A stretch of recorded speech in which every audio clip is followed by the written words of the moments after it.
Gaming is such a diverse and I would say divergent time right now. Games make more money than TV, Hollywood, books, everything combined. Gaming is the new pop culture trend. You see everybody wanting to be a streamer, playing games, hopping on Twitch. People you never thought would do that. Gaming is such in a special place right now with how popular it is and how profitable it can be. And then the quality of all these games. There's so many gamers like myself that are overwhelmed with the amount of them. But like y'all sit up and play COD, 2K Madden, and League of Legends all day. You see the gameplay on the screen. Elden Ring Night Ring was one of those games. It was one of the best co-op multiplayer experiences of 2025. What's good, YouTube? It's NoWayJeric, and I'm back with another ball and gun gamer video. I know y'all been enjoying my ball and gun gamer series, and I'm trying to get most of y'all to try out new games. I hope y'all know that's like the main goal. I'm not out here to attack anybody and criticize and sound condescending. I feel like I don't want to come up that way. I'm really the main goal of this series is to try or to get people to try out new games. The ball and gun gamers, the casuals, because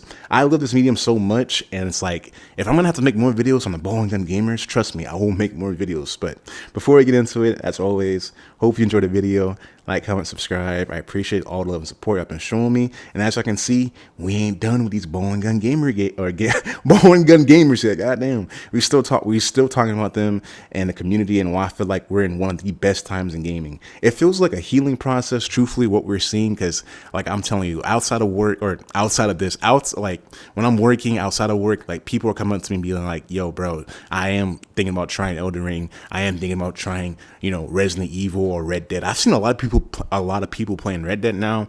I don't know why. Maybe because they want to play GTA 6, but Red Dead's been getting like hella, people playing it on Twitch, like, casuals, ball and gun gamers playing Red Dead. So shout out Rockstar, shout out Red Dead, because I swear, people are playing that game more than ever right now. The amount of great games you can play is actually really insane if you think about it. We've always had diversity back in the day when I was growing up with Sony, Microsoft, Nintendo, but now the amount of games, like the sheer amount of them coming out now, or compared to when I was a kid, when you were a kid, it feels like, you couldn't afford to get all these games now. Like if this was '05, I don't think we would be able to get all these games now if we were, 10, 11, like we were getting bangers back then. Like there were plenty of games back then, but there was also a lot of bad games back then, a lot of shit games, if we're being honest, a lot of horrible movie tie-in games. But I don't think we get really bad games no more. And I'm gonna touch on this later, but the sheer amount of great games we're getting now is actually insane. And like as a kid, it feels like that when like you couldn't afford every game or had time for it because like you were a kid, you had school, you were going outside. But now it feels like so many more games are coming out now, indie games, double A games, triple A games. It doesn't matter. Like so many games are coming out now, and it feels like there's like on average, there's 10 to 15 games that come out every month, and like out of those 10 to 15, gamers like myself are probably excited for like 5 of them, like half of them maybe, and like it's like $70 for 5 games. Do the math. That's $400. You can't, like, unless you have it like that, you know what I'm saying? I don't think anybody can afford all these damn games that are coming out nowadays. Last year, there was like 20 to 30 games that I played, and 2023, it was the same story. So I'm like, when will this shit stop? Like every year, are we just going up and up? Are we actually entering like a peak era in gaming? Like, especially when the PS6 and the new Xbox comes out, like when will we have a year where it's just like a down year? Like, not saying like it's a shit year, but just a down year. I don't think we're gonna have a down year in a while. 2027, the slate for that looks even more insane. Maybe with Exodus, maybe I don't see Witcher 4, but maybe Witcher 4. I don't know. Maybe Blade. So like it feels like there's more and more games coming out every year, like more and more big banger games, if that makes sense. We're getting sidetracked though. Let's get into it. Ball and gun gamers might be the most difficult, hard-headed people in the world. It feels like rocket science just to tell them like being in a party, right? And you're watching your boy play 2K Madden or whatever, and they're raging, and you just asking, "Yo, bro, you can play something else." A lot of them will be like, "Damn, there's something else to play." I'm like, "Bro, you can play Elden Ring, you can play Resident Evil, Red Dead, you can play other games, even a Spider-Man 2. I also made this comment in one of my past videos. Ball and gun adjacent games like a Spider-Man 2, a Ghost of Yote, an Uncharted, like those are story games ball and gun gamers love. They adore Uncharted, they adore Last of Us, And games like that, they can play if you're not having fun on 2K, Madden, FIFA, whatever. Like, those are games you could play. And they still won't consider it. You could pay them, you can game share them, you can do whatever to play these different games, and they still wouldn't do it. I forgot where I read this article from, but basically it stated that, like, games from 3 years ago, so 2023, and, you know, beyond, not beyond that, but like until now, from 2023 to 2026, those games in that window are still considered new games. So, for example, Baldur's Gate 3 came out in 2023. It's still a new game. Super Mario Bros. Wonder, Alan Wake 2, those are still considered new games by like societal standards, and it's even hard to get ball and gun gamers to try out games that are considered new but came out 3 years ago. 3 years ago in gaming felt completely different. We didn't have Arc Raiders, we didn't have Expedition. That felt like a long ass time ago. Like 2023 compared to 2026 or 2025, like even though it's a 2 year gap, it felt like a minute ago. That gaming was in a whole different space back then, and we can't even get them to try out those games. It is so hard to get ball and gun gamers to do their favorite hobby. And matter of fact, I'm making that the title of the video, as you can see already. It's hard to get bow and gun gamers to play actual games. If you ask an avid book reader to read a new fantasy book, they will do it. A new horror book, they will do it. If you ask a music listener who listens to all different types of music and all different types of genres, they will do it. If you ask a movie buff who watches movies from PTA to Tarantino to Martin Scorsese, they will do it. They will watch new movies. The gamers, I feel like in our space, there are so many casuals. There are so many people stuck in their own bubble, their own little echo chamber of just Madden, 2K, COD, and FIFA, and will not try anything else. And then they will have the audacity to go online and then talk about gaming is dead, gaming feels boring now, just because 2K and COD ain't popping. Nigga, open your horizons. Like, bro, be open-minded for one time and play other shit. It's not that hard, bro. Furthermore, my second point, and I feel like this is a big point that I have to like reinstate or like just put in people's minds a lot, like reinforce this, you know what I'm saying, into your head. Ball and gun gamers aren't confident in any other game outside of COD, 2K, Madden, FIFA, whatever, like even League of Legends players or whatever. They're not really confident in any other game but that. But it's like there was a point in time where you weren't even good at those games. There was a point in time when I wasn't good at COD. Like, I know, I'm not to toot my own horn, but I know I'm like an iridescent player. Like, I'm 0.1% or whatever. But there was a point in time where I was ass at COD. I've been playing COD since 2010. I didn't get really good at COD until like 2020. You know what I'm saying? 2019, 2018. Like, growing up, I was ass. The same thing for 2K. Growing up, you weren't playing 2K online as you are now, but you weren't that good at 2K growing up. You were ass. You were a kid. It's like being a kid again. So what I'm trying to say is, for the ball and gun gamers who are listening to this right now, you can play other games and be like an infant, be new to them, because I play so many different games and I'm new to so many different experiences. It's fun in the end because you actually get to learn the mechanics. It's like riding a bike again. If you actually go out and try to learn the mechanics of a Night Rain like you see, or a Sekiro, or a Lies of P, or a Ninja Gaiden, doesn't matter. It will be fun. It will be well worth it in the end. Like showing somebody Elden Ring for the first time, you gotta tell them that they're gonna die a million times. I don't think people really understand that, but imagine a lot of people who play Elden Ring, who hold that as like one of the best games ever, stop playing the game after like 1,000 deaths. We probably went through, like myself, I'm not saying I didn't do this either. We probably went through like a 1,000 deaths playing Elden Ring for the first time, because it's that hard of a game, but it was that fun and new, and it was exciting because we didn't know all of the cheesy shit. Like when Elden Ring first came out, it was like word of mouth, like, oh, what do you know type shit. Like it was one of the best gaming experiences when this game first dropped, because nobody knew shit. Like it was amazing. But telling somebody that, like, I feel like ball and gun gamers aren't confident because telling them like, yo, you're gonna die a lot of times, it's gonna like push them backwards from trying out that game. But you have to learn the game first. You have to experience the highs and lows of learning this game, just like you experience the highs and lows of learning NBA 2K or COD or FIFA. It's gonna happen. You can't give up on something just because, like, in these games, in Soul-like type games, I'm giving the example for Soul-likes. In those games, you're going to die a shit ton. It's just a part of the experience. You just have to accept that. I know it's going to be annoying in the end, but if you can push through and you can like play the game fully and die a million times, it's going to be well worth it. And that's what I'm trying to tell ball and gun gamers when they're trying out new games, especially Souls-like. Just keep playing, keep pushing through. Like, I know you're probably not confident right now on playing a new experience like this because it's so different, but I'm telling you, it will be well worth it in the end. It will be well rewarding. You're gonna be coming back to me being like, "Yo, Elden Ring is one of my favorite games of all time." Like it always happens. Anytime somebody, like, I've seen players in the COD community try it, they say it's one of their best games ever or favorite game ever. Like, people who don't play Souls-like games often try a Souls-like, and they're addicted. They want to play every other game like Elden Ring. They want to play every other, like Sekiro. They want to play every other game in the genre because it's that addicting. Furthermore, my third point is, if they aren't, I'm trying not to laugh while saying this. If ball and gun gamers aren't playing an online competitive game against another human being, they can't have fun. This right here confuses the hell out of me because it's like, for one, and for first and foremost, when growing up, when we were playing games, online gaming, like at least for my age group, like from late 90s, early 2000s, growing up playing games, gaming wasn't an online competitive space at all. There wasn't anybody trying to be MLG pro. They were the nerds. They were the really like the nerdy ass niggas playing Halo, the nerdy ass niggas playing Quake, or all those other arena shooters. There were nerdy ass niggas like that for sure. But it wasn't mainstream. It wasn't a household, like esports wasn't a household name. Most of the games weren't online. Up until the PS4 and Xbox One, when I feel like online gaming went really mainstream, and even the PS3 and 360 for sure, like online or gaming was about the 2D side scrollers like Mario Brothers. I said Mario Bros. I don't know why I said the full name like that. That sounded weird. 3D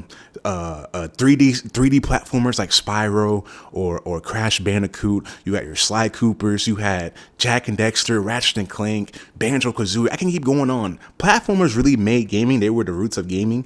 But from Pong to I would say like 08, 09 was when like the cutoff happened. But like up until then, gaming was only like about single player. Mostly it was single player experiences. Like I said, the side scrollers. Then you had innovative games like Beyond Good and Evil. You had Metal Gear Solid. You had games like Infamous. You had God of War. You had all these different games, and of course you had like the Call of Duties and the Halos sprinkled in and doing their come up. But gaming was mostly offline, like single player experiences and co-op too. Don't forget about co-op. There were a lot of co-op, really great co-op experiences. One of my favorite, X-Men Legends, was like a co-op X-Men RPG, top down. But there were so many games that weren't so focused on online. Like I said, you had your Halos, you had your CODs, you had your, I'm trying to think of another online. Wasn't Max Payne online, or at least the third one was, but I'm not sure the first and second one was. But you had your large on World of Warcraft, like, excuse me, goddamn, World of Warcraft was like online. You had your online experiences, but like it wasn't mainstream yet. When gaming went to a more online focused like community is when like that's when the shift happened. Mainly to me, when Fortnite came out in 2017, was like, oh, people are getting PS4s and Xbox Ones and PCs that have never played a game ever in their life, but they see Fortnite going crazy. They're like, oh, this gaming shit's for real now. Then you had COVID, which like add on top of that, which is like people were in their house all day with no social interaction. They were like, oh, let me get a PS4 and play Warzone with my bros, with my buddies. That's when online took a shift. It was already moving in that direction, like I said, with the PS4 and Xbox One, and the PS3 and 360 for sure was like the start of it. But online competitive gaming came a thing in like the 2017 to like 2020 era. Everybody wants to be an MLG pro now. Everybody thinks they're better than everybody. Like, that's why there's so many damn cheaters in all these games. But it's like, gaming was not built on that. That's not the roots of gaming. It was about single player focused experiences. And I feel like we've gotten so far removed from that with all these live service games, with all these online only games. A lot of games you can't even play online or offline no more. You have to be online to play some of these games. That is fucking ridiculous to me. Like, that you can't, like, I'm just saying, like, everybody needs internet these days, but maybe a nigga can't pay his internet bill for a month. He can't play no games. I'm just saying that happens. That can happen. It's just a crazy concept for me to like grasp. Continuing on though, one of my other main points is, now this might be my most polarizing and controversial take of the video so far, but I don't even think it's that bad. I think this shit's based in facts, if you ask me. But I'm gonna say this. There's no way in hell y'all enjoy all these ball and gun games so much when the best quality of games are still coming out. Like, the best of the best quality games are from single player, or they're from single player games. Some of them are from indie studios. Like, for example, if we think about it, right? an objective game, like if we're being completely objective, like about a video game, if it works, if it's playable, if it's not buggy, if the frame rate like is consistent, like it doesn't drop or anything, it doesn't crash your PC, it doesn't freeze your console, it's not buggy, like I said, like we have to be objective and be like, okay, that game is objectively a 5. It's playable, especially nowadays with how many games are coming out in a broken ass state. A game that is playable just regularly, like Anthem, for example. Anthem is playable now, not back in the day. That shit was not playable sometimes. But if Anthem is playable now, it's a 5, objectively speaking. But now we bring it subjective, like the gameplay, the combat, the story, the dialogue, the voice acting, all of that. All of that comes into play after, like, oh yeah, the game is a 5. The bowling gun games y'all be playing be the unfinished, unoptimized piece of shit games all the time. For example, right, I used to play 2K a lot, right? And there's a glitch that I'm pretty sure is still in the game. I swear to God, you can buy 2K right now, download the game, and it will happen to you. If you're loading it into a Play Now game, a My Career game, a My Team game, whatever, a Pro-Am game, Rec Center, it doesn't matter. You can load into the game, but you can't press the home button on your PlayStation. If you press the home button on your PlayStation and you're loading into a game, it will crash every single time. I'm not joking. This happens legit every single time I hop in that game. And that's one of the reasons why I stopped playing it. Because it's like, I can't watch the clip. I can't text somebody back. I can't send no funny pictures or funny pictures to anybody on the game, because it would just crash my game every time. Like, people know when you play 2K now, do not use your home, like do not go on your PlayStation. Put your controller down, go on your phone, take a shit. Do not use your console when you're playing NBA 2K26. That shit makes zero sense. Same shit for COD. Like, COD had issues with like the classes wouldn't save in private match. The operators don't save. I be picking 2 different operators all the time when I hop on the game. The next day I hop on the game, they're 2 completely different operators that I don't even use. Like, COD and 2K have been having these legacy performance optimization issues. I don't know when it's gonna change, but it's always fucking been like this. This shit is weird. Y'all gotta get y'all shit together. I don't know what's going on. But in conclusion, though, I know we still have a lot of time in the video, but in conclusion, this is the main point I've been trying to drive for, like reinforce into y'all's brains, is that if y'all can just broaden y'all's horizons a little bit, you can see the true beauty in gaming. You can see why I said earlier in my intro of the video, there's a reason why gaming became the main pop culture trend in the age of like social media. There's so many games to play now. There's so many different experiences. In my opinion, being a gamer, being a hardcore gamer, like, obviously I play games a lot. It's my favorite hobby to do, but I'm also into like watching shows, watching movies, like watching anime. I'm trying to maybe this year to get into books. You know, Kai Cenat's bringing back book reading. I'm sorry, that shit was funny, but yeah, dead ass though. I've been trying to, maybe get back into books, but in my opinion, I think gaming is actually in one of the best spaces right now compared to other medias, except for like, capitalism and, like I said, unfinished and unoptimized games. Those are 2 of the biggest problems with gaming right now. But in general, it's in one of the best spaces it's ever been in. Like the amount of great games we've been getting. And I feel like gaming is a medium that's like not taken seriously as like a true art form, in a way where it's like, you can read a book, you can watch a movie, and it's like, oh man, the story, the message, the themes, everything this movie just portrayed is like some of the best we've ever seen and executed in one of the best ways we've ever seen. Games do the same shit.